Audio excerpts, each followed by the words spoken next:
Mini vlog! By the way, papunta nga pala ako ng munisipyo mga Mima.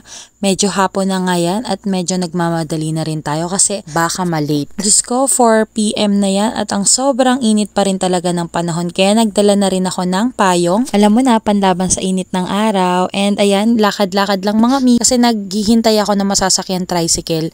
Buti na lang nakonta ko si partner at dadaanan na niya ako kasi galing siya na JNT warehouse para ipaship yung mga items natin. Yun din yung rason kaya late na rin talaga akong makakapunta sa munisipyo. By the way, ito yung first time na makakapunta ako sa bagong munisipyo and buti na lang medyo malapit lang siya sa amin unlike nung old na munisipyo na meron dito sa Imus, Cavite. Naalala ko lang, trend na trend sa TikTok talaga si Damon. Tama ba yung pag-pronounce ko? Yung nakasakay sa motor then video kaya naisipan ko pa mag-TikTok. Feel na feel!